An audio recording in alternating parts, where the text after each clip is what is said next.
Hoje nós voltaremos aqui a tratar sobre direitos reais sobre coisas alheias, especificamente direitos de garantia, e a aula de hoje é sobre hipoteca, tá?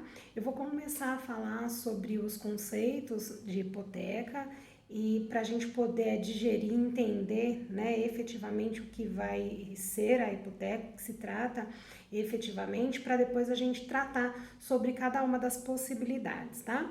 Então, a hipoteca ela é a limitação da propriedade que vai constituir na vinculação de um determinado bem com a finalidade de prestar garantias, né, ao pagamento de uma obrigação assumida. Pode ser essa garantia, esse bem do próprio proprietário ou de uma terceira pessoa, né? Sem todavia que ele tenha que se despojar da posse, ele vai continuar na posse. Isso significa dizer que esse bem ele só será retirado da posse do terceiro ou do proprietário quando eu inadimplir e tiver a necessidade lá de levar a asta pública para a realização da venda judicial, tá? Esse conceito que eu acabei de passar para vocês é do Dr. Rubens Limonge, tá? E eu acredito que eu trouxe primeiro, né, esse conceito justamente porque eu acredito que ele é o mais sensato e mais atual, inclusive. A gente tem o conceito da doutora Maria Helena Diniz, né, que vem dizendo que a hipoteca ele é um direito real, né, de garantia, que vai gravar a coisa imóvel, porque justamente essa questão é o que vai trazer a diferenciação, né, referente ao penhor. Aqui a gente está tratando sobre direito de garantia sobre bem imóvel, ou bem que entender por hipotecável, pertencente ao devedor ou uma terceira pessoa, sem a transmissão da posse ao credor. Não pode transferir ainda porque não teve inadimplência, tá? Conferindo a este, que no caso é o credor, o direito de promover a sua venda judicial, pagando-se preferencialmente, se inadimplente, o devedor, tá bom? Então, esses é justamente os conceitos interessantes e os mais importantes que a gente julga necessário trazer para vocês. Quem são as partes nessa hipoteca, né? Nesse direito real de garantia? A primeira parte hipotecante é o devedor, né? O devedor que é aquele que dá a coisa em garantia, podendo ser o próprio devedor, inclusive o terceiro, que seria o caso. Então, aqui eu tenho o hipotecante, que pode ser o próprio devedor, ou o terceiro, que é quem entrega o bem, né, para a garantia da determinada coisa. E quem é o credor hipotecário? O credor é aquele que vai se beneficiar do direito real, né? Sendo inclusive dotado de preferência sobre a coisa que é garantida, tá? Então eu tenho aqui as duas partes, então a gente pode chamá-los de devedor hipotecante e de credor hipotecário. Quais são as características dessa hipoteca, né? O que a gente tem lá de característica? Primeiro a gente tem que observar que sempre um direito real de garantia, ele é um direito acessório. Por quê? Porque a dívida é o principal, né?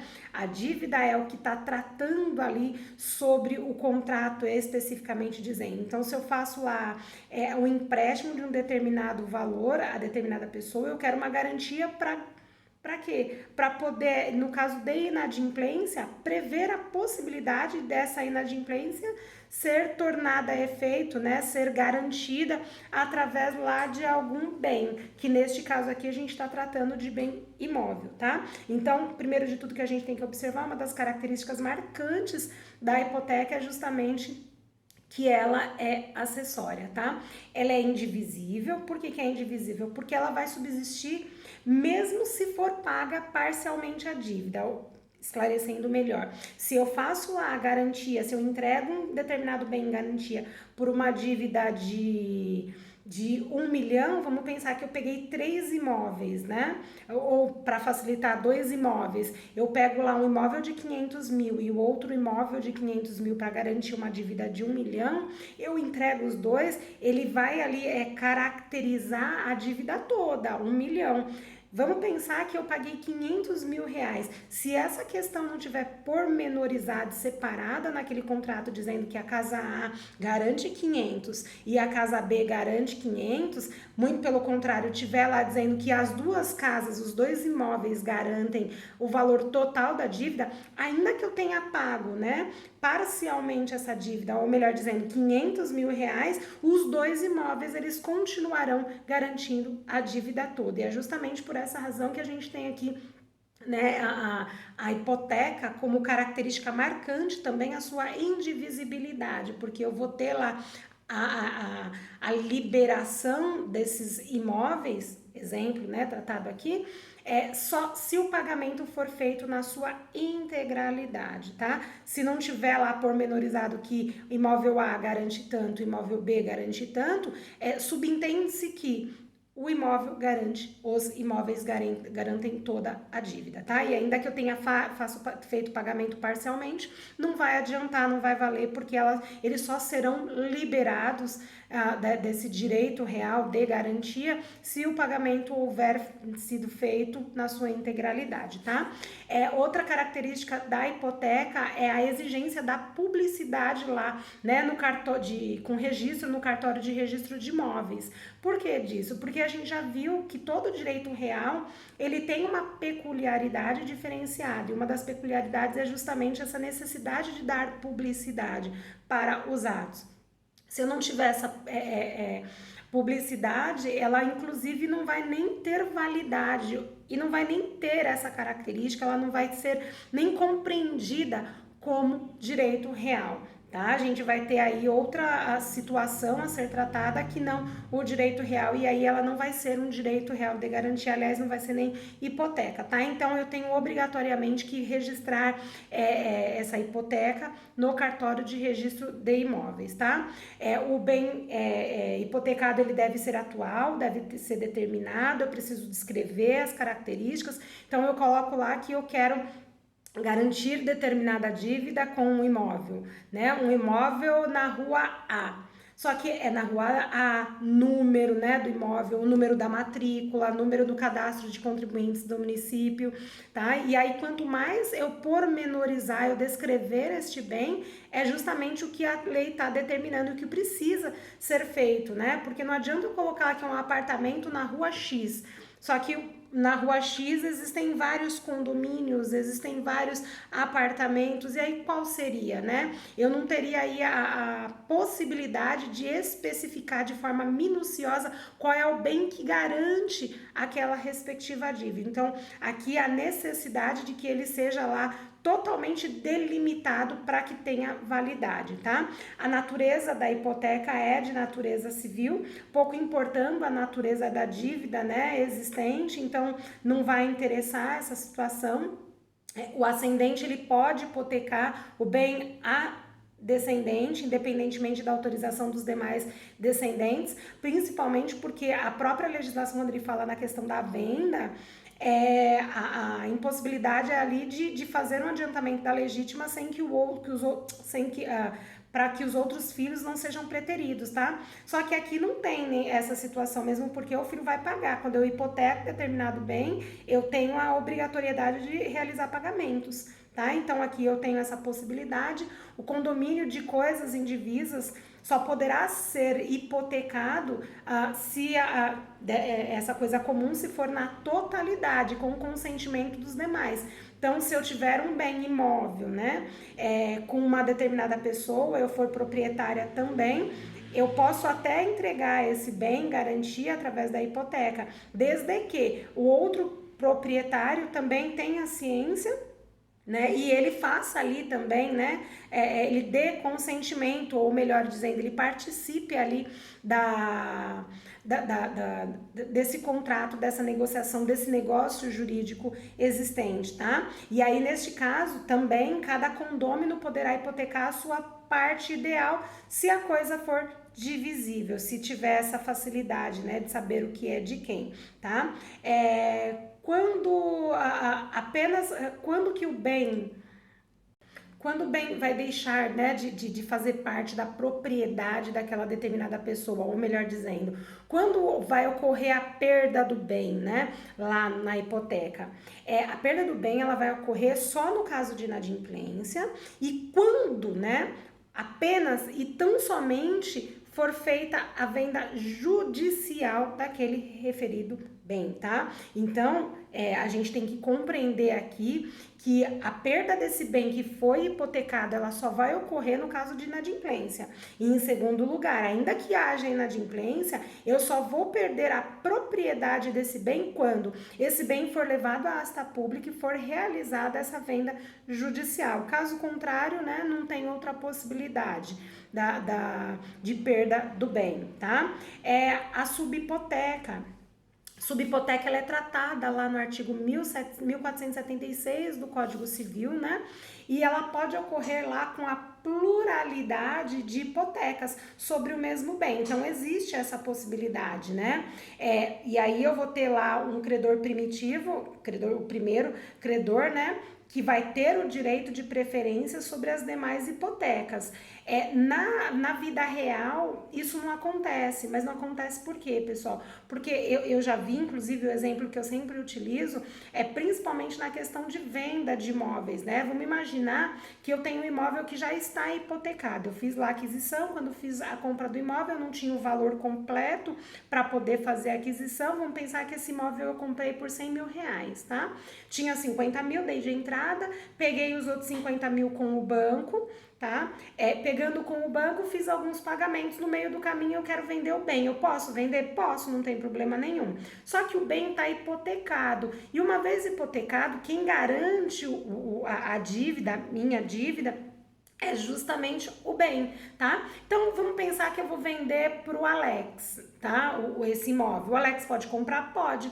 Só que o Alex também vai comprar esse imóvel financiado, ele não tem o valor inteiro. E vamos pensar que continua os mesmos 100 mil reais esse imóvel, tá? O Alex vem e me dá os 60 mil reais, eu devo 40 ainda, e o imóvel está hipotecado pela dívida agora restante, né? Peguei 50, paguei uma parte, devo 40 mil reais e eu tenho lá a hipoteca. Quando o Alex for fazer a aquisição e ele for fazer lá o financiamento dele, no caso a hipoteca, no banco, né? O financiamento e a garantia que ele vai dar desse mesmo imóvel para o banco, o que o banco faz? Ele vai exigir a quitação da minha hipoteca, que sou eu que estou vendendo, aliás, ele vai fazer lá o pagamento desta hipoteca, o bem vai ficar limpinho para o banco dele poder fazer a inclusão, né, lá na matrícula desta dívida, desse direito real para o banco, porque o banco, eles não querem correr riscos. Embora mesmo porque a gente tem aqui essa questão tratada no 1476, que o credor primitivo é quem tem preferência. Então, vejam, vamos pensar que eu devo já, né, que é o exemplo que a gente está utilizando, eu devo 40 mil para o banco. E aí, não tem a quitação, tá? Eu vou lá e faço outra hipoteca. Eu vendi para o Alex faz lá outra hipoteca. Se alguém inadimplir, ainda que tenha sido o Alex mesmo, o segundo banco, ele vai ser preterido. A gente sabe que em asta pública, né, no leilão, nunca vende, nunca, em hipótese alguma, a venda é feita pelo valor efetivo, né, pelo valor de mercado. A gente sempre tem lá um valor inferior de venda. Então, se o banco do Alex, vamos pensar banco B, né, o banco A era o meu em que eu já devia, ele aguardar lá a venda judicial em caso de inadimplência desse bem e a venda realizada pelo banco A, pode ser que para ele não sobre nada, porque o banco A é quem vai ter lá a preferência sobre os valores, né? Frutos dessa venda judicial. E aí é justamente por esta razão que na prática os bancos geralmente, de verdade eu nunca vi, né, existência de duas hipotecas sobre o mesmo bem. Sempre há necessidade, sempre o banco faz lá a exigência de que se faça a quitação da hipoteca primitiva para posteriormente ser gravado novamente outro direito real sobre aquele respectivo bem, tá? Não é que tenha proibição, como eu já disse. Aliás, o 1476 ele vem trazendo essa previsão de subhipoteca, mas na prática não é o que ocorre, infelizmente, tá? Então, quando deve-se mencionar a existência das hipotecas anteriores, quando eu faço essa subhipoteca, quando eu instituo essa subhipoteca, tá? E aí, nesse caso, podendo inclusive ser remida a hipoteca anterior para a constituição de uma nova, que é justamente esse exemplo que eu tratei agora com vocês, falando que os bancos, né, geralmente eles fazem esse pagamento, essa remissão, justamente para não correr risco aí, né, de perder o bem em decorrência da preferência que se tem para a hipoteca primitiva, tá? Então vamos lá, especialização e publicidade da hipoteca. A especialização é a descrição dos bens dados em garantia de forma pormenorizada. E aí a gente tem lá o próprio artigo 1424 que trata dessa questão, né? Que eu tenho que colocar o valor da dívida, os juros, a descrição do bem, o prazo para pagamento, a taxa de juros, se existir. Eu tenho que detalhar de forma minuciosa qual é o bem, né, o imóvel objeto da garantia e quais são os valores ali que ele garante e quais são os juros, qual é o prazo para pagamento, qual é a data de pagamento, tudo, né? O valor da dívida, tudo para que não paire nenhum tipo de dúvidas sobre aquilo que está sendo negociado, né? Ou melhor, sobre aquela dívida que está sendo garantida, tá bom? A publicidade deste ato, desse negócio jurídico que é necessária, aliás, é uma das características marcantes da hipoteca, ela tem que ser realizada e ela vai se dar através do registro, né? Lá no cartório de registro de imóveis. Então eu tenho que registrar esse título lá no cartório de registro de imóveis para dar validade para essa hipoteca. Então toda hipoteca ela tem que ser, né, registrada lá no cartório de registro de imóveis do lugar do imóvel, sob pena de não ter validade contra terceiros, mas apenas entre os próprios contratantes. E aí ela vai gerar efeitos pessoais só, né? E não o direito real. E aí aqui a situação que eu tenho que tratar e deixar muito clara na questão é que a diferença do direito real para o direito pessoal é justamente esse efeito erga omnes, é justamente esse efeito da publicidade. Se eu faço um contrato desse, né, de garantia, e eu não faço o registro, eu vou estar diante de um contrato de fiança só, tá? E não de uma hipoteca, e é isso justamente que diferencia o direito real do direito pessoal, tá bom? Quais os bens que podem ser dados em hipoteca, né? O artigo 1473 e os seus incisos, ele trata sobre essa questão, sobre quais são os bens que podem ser dados em garantia. E aí a gente vai tratar sobre cada um dos incisos. O inciso primeiro, ele vem dizendo, né, que são os imóveis, os acessórios dos imóveis, conjuntamente com eles. O inciso segundo, ele vem falando o domínio direto, né? O inciso terceiro, o domínio útil. O quarto, as estradas de ferro. O quinto, os recursos naturais, independentemente do solo, onde se acharem, onde se acham, né? O sexto, os navios. O sétimo, as aeronaves, né? O oitavo tem lá o direito de uso especial para fins de moradia. O nono, o direito real de uso. O décimo, a propriedade superficiária. E aí a gente tem lá o último, que são os direitos oriundos da emissão provisória na posse, né? Quando concedida à União, os estados, o Distrito Federal, os municípios ou as suas delegadas e respectiva cessão e promessa de cessão. Então vamos lá, e aí a gente vai tratar sobre cada um, né, dos incisos tratados lá no artigo 1473 para poder esclarecer. Então o primeiro de todos são os bens imóveis, né, e os acessórios dos imóveis conjuntamente ou com eles. A fundamentação aqui tá junto do inciso 1º do 1473, lá com o artigo 79 do Código Civil, que fala que os bens imóveis é tudo, né, quanto lhe incorporar ao natural e o artificial, e é justamente por essa razão que o inciso 1º do 1473 vem tratando lá, né, que os imóveis, os acessórios, conjuntamente com ele, então tudo. Mas por que tudo? Porque o próprio 79 vem tratando que é o solo e tudo que lhe incorporar natural ou artificialmente, tá? O inciso 2º do 1473, ele vem tratando lá da questão do domínio direto, né? Que é relativa à propriedade que se gera do desdobramento dos direitos reais sobre a coisa, ficando o proprietário do bem com domínio direto, né? Pelo que conserva o direito de propriedade sobre determinada coisa, embora privado lá do gozo e das suas utilidades. Então, essa seria a questão tratada aqui, né, sobre o domínio direto. E o domínio útil, tratado no inciso 3º, que seria, né, seria aquele domínio conferido em decorrência do usufruto, da enfiteuse, da superfície, que nós já falamos em aulas anteriores, né, o que é o usufruto, o uso, a enfiteuse e a superfície. Tá bom? Então, esse seria o domínio útil. O inciso 4º do 1473, ele vem falando as estradas de ferro, né? E o que seria isso? A gente tem uma observação importante a fazer. Diante da inquestionável função social do transporte, difícil é a prática dessa hipoteca, né? Visto que os credores hipotecários, eles não poderão contrariar lá as modificações que a administração das estradas deliberar, aquelas tratadas lá no artigo 1502 a 1505 do próprio Código Civil, que fica aqui a observação para leitura de vocês, né, sobre a questão das estradas de ferros, que é justamente uma das possibilidades de bens, né, hipotecáveis, tratadas no artigo 1473, inciso 4º do Código Civil, tá?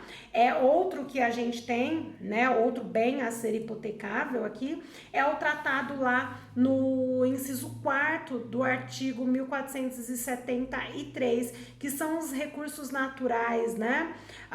E aí a gente vai ter lá a possibilidade das jazidas, minas e demais recursos minerais, e inclusive lá os potenciais de energia hidráulica, os monumentos arqueológicos, aqueles tratados no artigo 1230, independentemente do solo onde eles se acharem, né?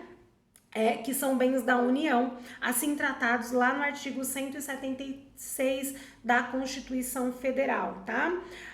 O que mais que a gente vai ter, pessoal?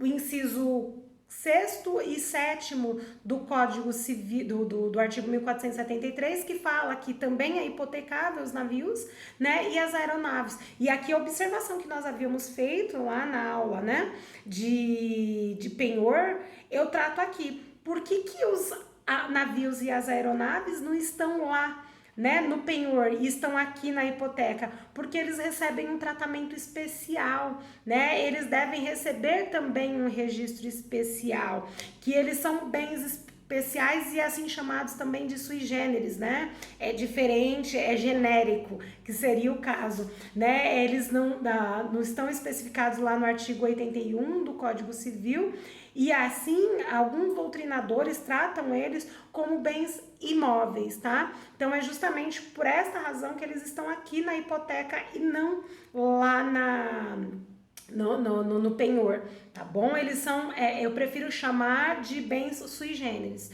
Alguns doutrinadores chamam de bens imóveis, tá? Não é imóvel porque ele se move, né? Mas alguns chamam assim. Então é por essa razão, porque eles movem, né, que eu chamo de bens sui generis, tá bom? E a maioria da doutrina assim também entende, tá? O 1473, inciso 8º, ele vem tratando lá, né, do direito de uso especial para fins de moradias, que nós já vimos também, e que é um direito que pode ser hipotecado, tá? Admite-se que ele recebeu a concessão de direito real, né, e institua sobre ele um direito a uma hipoteca, ou seja, eu tenho a possibilidade aqui de hipotecar o domínio útil deste bem. Então, é o domínio útil do bem que vai poder ser hipotecável, tá bom? Mesmo porque é um direito que eu tenho, que é o direito de uso especial para fins de moradia, tá bom? Não é a propriedade. Outra possibilidade é o inciso 9º, né, do artigo 1473, que trata lá sobre o direito real de uso, que é outra possibilidade de ser hipotecável, né?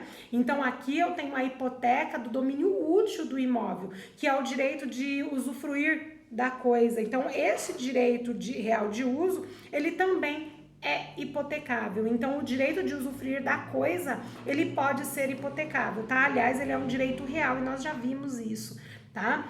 Eu tenho lá no inciso 10º do artigo 1473 a possibilidade de hipotecar a propriedade superficiária, né? Então, a garantia da propriedade superficiária, que seria o domínio, né, da construção ou da plantação separada do solo, persiste enquanto tiver a vigência da propriedade superficiária, enquanto tiver a vigência dessa condição, desse direito real, ela vai subsistir, ela vai persistir, tá? Pois diante do caráter acessório que eu tenho da hipoteca, a própria hipoteca não vai poder existir sozinha. Nós já vimos lá que a superfície, ela tem um prazo, um período, né, de validade. Então, uma vez extinguindo lá a hipoteca, a propriedade superficiária, automaticamente também vai extinguir o direito acessório de hipoteca que nós temos, tá? O inciso o 11 aqui tratado, né, que são os direitos oriundos lá tratado no inciso 11, ele é uma condição, o direito de uso ou oriundos da emissão da posse, né, quando concedida à União, Estado, Distrito Federal e a respectiva promessa de cessão, ele foi tratado, ele havia sido incluído através de uma medida provisória 700 de 2015, e já está com a vigência encerrada, tá? Tô tratando aqui para vocês apenas porque em alguns códigos eu sei que pode constar, e aí algum aluno, eu tô dizendo isso porque na aula presencial corre, o aluno levanta a mão e fala: professora, mas esse aqui, né? Então, já para quem tiver isso no código, já não consta mais. Perdeu a vigência essa medida provisória que tinha incluído esse inciso, né, no artigo 1473, em maio de 2015 já, tá? Então, seu código tá bem antigo, tá bem desatualizado. Quais são as modalidades da hipoteca convencional? Modalidades da hipoteca, eu vou ter lá a primeira convencional, né, que é criada pela autonomia privada das partes ou a convenção das partes, né, criada através do contrato, pelo ato de vontade de cada uma das partes, tá? Então, a primeira modalidade de hipoteca, a primeira espécie, também assim chamada, é aquela convencional, que é criada porque a pessoa quer. Eu vou lá, faço uma dívida, né, pego um dinheiro no banco e eu dou lá um bem em garantia, ou um direito que nós acabamos de ver, tá?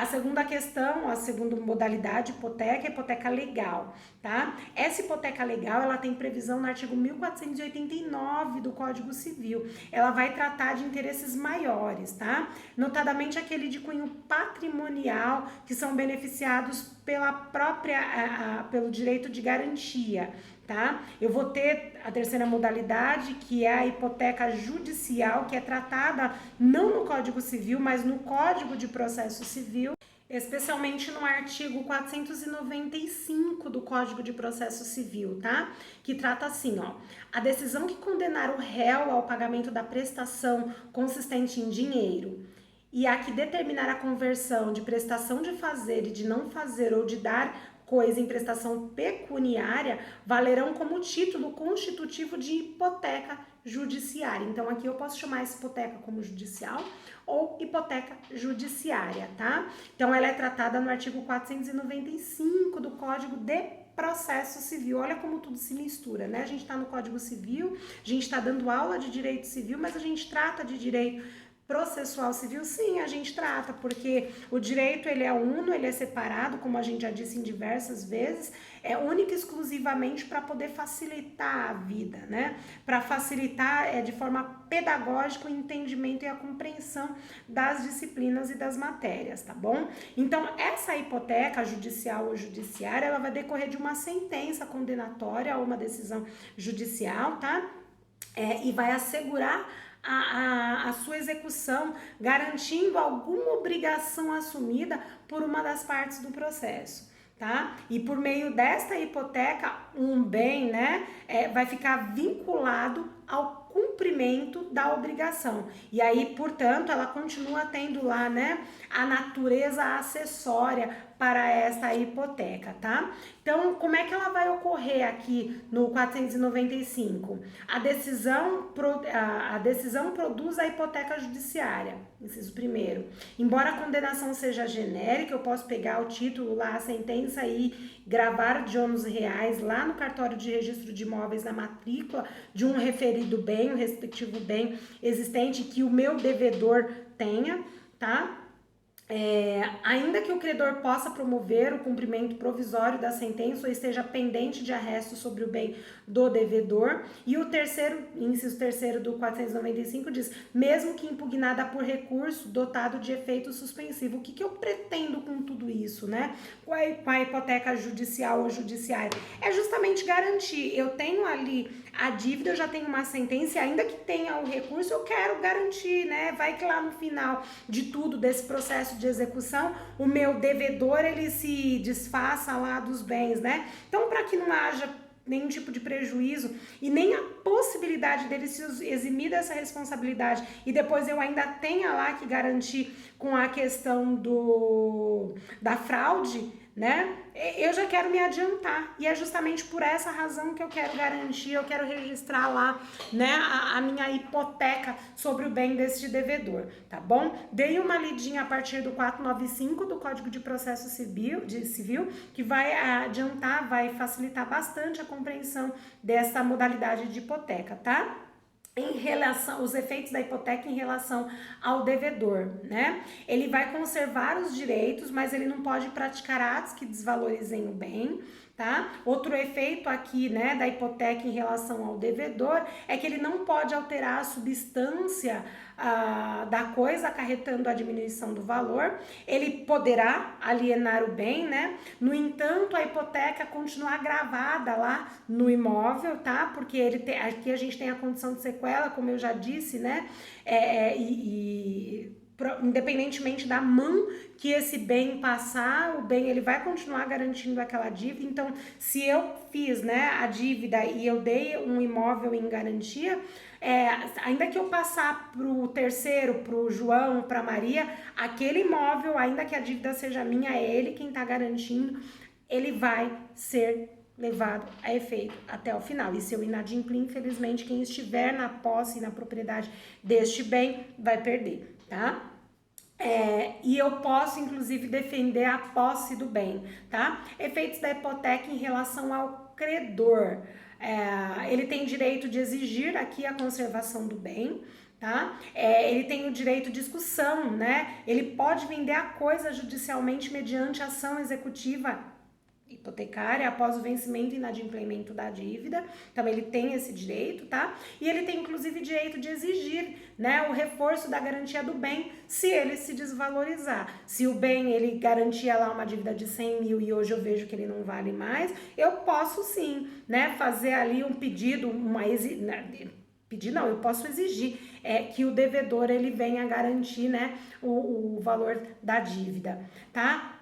Eu tenho a possibilidade de remissão, né, da dívida, e aí aqui eu tenho uma observação a fazer, remissão com C cedilha, tá? Porque esse significa resgate da hipoteca mediante quitação da dívida e que no caso seria da obrigação principal, tá? Independentemente do consentimento do credor. Então eu posso liberar ali a minha hipoteca fazendo o pagamento, fazendo a remissão, tá? Remissão com C cedilha, porque a remissão com 2 S é o perdão e aí essa não, né? Essa remissão que com 2 S, que é o perdão, ela vai poder ser feita só lá pelo credor e não pelo devedor. O devedor ele tem que pagar mesmo, e aí a remissão dele é com C cedilha, porque ele pode fazer o resgate da hipoteca mediante o pagamento dessa dívida, tá? Então não esqueçam, remissão com C cedilha é o pagamento da dívida, né, independentemente do consentimento do credor, e a remissão com 2 S é o perdão da dívida, que aí não é o devedor quem faz, pode ser lá por parte do credor, tá bom? A remissão da hipoteca, né? O resgate, pelo pagamento, ela está prevista lá no artigo 1481 do Código Civil, tá? Que é o direito que cabe apenas ao devedor, e como eu já disse, essa remissão, ela independe da autorização ou do consentimento do credor. É o fato de eu fazer o quê, pessoal? Fazer o pagamento daquela dívida e me libertar, né, da dívida existente e liberar o meu bem, inclusive, tá bom? A remissão, né, ela vai ser feita lá pelo próprio devedor e pode ser feita inclusive por familiares do devedor, né? Pode ser feita lá o credor da segunda hipoteca, que neste caso não vai extinguir a relação obrigacional, pois esse segundo credor ele vai subrogar-se, né, no direito do primeiro. Então vamos pensar que um segundo credor da hipoteca vai lá e faça o pagamento, né? Neste caso ele vai se subrogar nos direitos do primeiro para poder fazer a cobrança de quem era o primeiro. Ele vai pagar, mas ele vai falar, ó, agora você me deve, tá bom? Outra questão que a gente tem que tratar sobre a hipoteca é a perempção, tá? Que é a extinção da hipoteca pelo decurso, né, temporal de 30 anos, que está tratado lá no artigo 1485. Não comporta a interrupção e nem a suspensão, ela vai ter lá a natureza fatal, tá? A perempção tratada neste artigo, que é no 1485, ela não tem relação com a preempção, tá? Até eu tô confundindo aqui. A preempção significa preferência, é outra coisa. O que a gente está falando aqui no tempo é perempção, que é a extinção da hipoteca pelo decurso do tempo, que neste caso, inclusive, nós fizemos lá a atividade, é de 30 anos, tá? Máximo. Por que os bancos, né, antigamente, agora não, eles usam alienação fiduciária, que é muito mais tranquila para o banco e muito mais cômodo. Por que os financiamentos imobiliários antes era feito no prazo máximo de 30 anos? Era por essa razão, porque o artigo 1485 ele trata efetivamente sobre o prazo máximo da existência da hipoteca. Então vejam bem, aqui eu não estou falando da dívida, né, vencer depois de 30 anos. Então eu vou fazer a aquisição de imóvel, vou dar hipoteca, esse imóvel para o banco vai lá e financia a minha dívida em 30 anos, que é o máximo. Se o banco fizesse em 35 anos, pessoal, né, a pergunta é o exemplo. Se ele fizesse em 35 anos, até o limite de 30 anos, aquela dívida do banco estaria garantida. Por quê? Porque a minha hipoteca, nos termos do 1485, ela tem validade até esse prazo, 30 anos. Depois, os últimos 5 anos, se eu inadimplisse, se eu não pagasse a dívida e o banco não fizesse exigência lá, né, de substituir a hipoteca, o banco ficaria a ver navios, porque se eu inadimplisse, se eu não pagar, o banco não teria garantia para esta dívida, tá? Porque a dívida, ela subsiste, ela continua, tá? O que não ia poder persistir, continuar, era a hipoteca, o direito real de garantia, só. Tá? Então aqui eu tenho uma limitação, que é justamente a questão da perempção tratada no artigo 1485. Lembrem-se, perempção é o prazo de validade, é o tempo, né? O decurso temporal de 30 anos para a validade da hipoteca, diferente daquela preempção, que significa preferência, tá bom?